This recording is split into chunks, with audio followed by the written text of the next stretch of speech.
Selamat datang di akun pembelajaranku. Kali ini saya mau membahas tentang prinsip-prinsip pengembangan kurikulum. Kurikulum merupakan rancangan pendidikan yang merangkum semua pengalaman belajar yang disediakan bagi peserta didik di sekolah. Dalam kurikulum ini terintegrasi nilai-nilai, pengetahuan, perbuatan, dan sebagainya.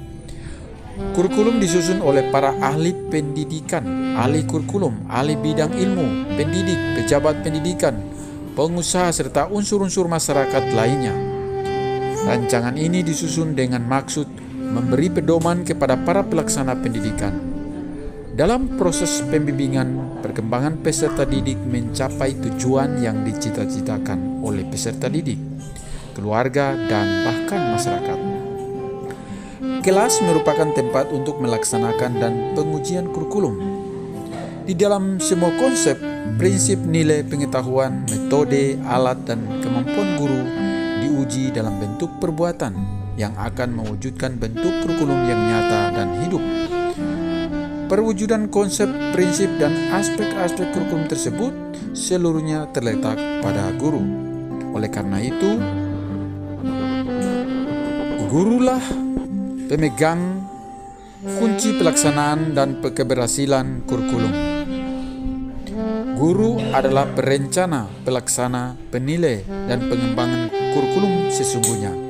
Suatu kurikulum diharapkan memberikan landasan isi dan menjadi pedoman bagi pengembangan kemampuan peserta didik secara optimal sesuai dengan tuntutan dan tantangan perkembangan masyarakat.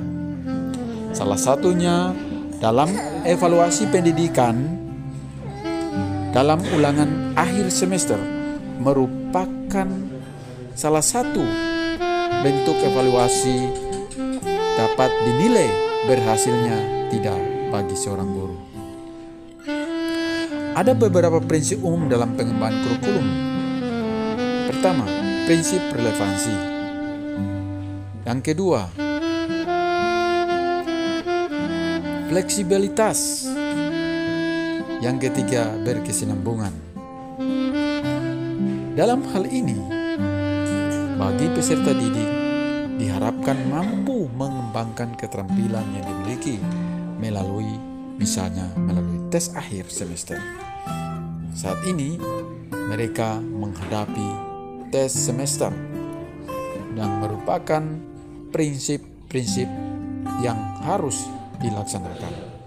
Prinsip keempat adalah praktis, mudah dilaksanakan, menggunakan alat-alat sederhana dan biayanya juga murah. Prinsip ini juga disebut prinsip efisiensi. Betapapun bagus dan idenya suatu kurikulum, kalau penggunanya menuntut keahlian dan peralatan yang sangat khusus dan mahal pula biayanya, maka kurikulum tersebut tidak praktis dan sukar dilaksanakan.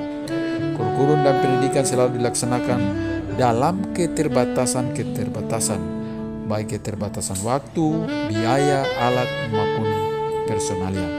Kurikulum bukan hanya harus ideal tetapi juga praktis. Prinsip yang kelima adalah efektivitas. Walaupun kurikulum tersebut harus sederhana dan murah, tetapi keberhasilannya tetap harus diperhatikan. Keberhasilan pelaksanaan kurikulum yang dimaksud baik secara kuantitas maupun kualitas. Pengembangan suatu kurikulum tidak dapat dilepaskan dari penjabaran dari perencanaan pendidikan. Perencanaan di bidang pendidikan juga merupakan bagian yang dijabarkan dari kebijakan-kebijakan pemerintah di bidang pendidikan. Keberhasilan kurikulum akan mempengaruhi keberhasilan pendidikan. Kurikulum pada dasarnya berintikan 4 aspek utama, yaitu tujuan pendidikan, isi pendidikan, pengalaman belajar, dan penilaian. Interrelasi antara keempat aspek tersebut serta antara aspek-aspek tersebut dengan kebijaksanaan pendidikan perlu selalu mendapat perhatian dalam pengembangan kurikulum. Demikianlah penjelasan singkat mengenai prinsip-prinsip kurikulum. Semoga dengan prinsip ini para guru bisa memahami dan mampu menjabarkan dalam proses belajar mengajar. Saat ini, ulangan semester akhir semester merupakan sekaligus penentuan kenaikan kelas. Semoga dengan ulangan semester ini, peserta didik dapat dan mampu mengerjakan soal-soal yang sesuai pada kompetensi atau kompetensi dasar yang telah diberikan oleh Bapak dan Ibu guru. Marilah kita semua para Dewan Guru teristimewa guru SMA Negeri 11 bisa melihat dengan hasil ini, bisa kita evaluasi ke depan yang merupakan keberhasilan ke depan untuk pendidikan, terutama di SMA Negeri 11.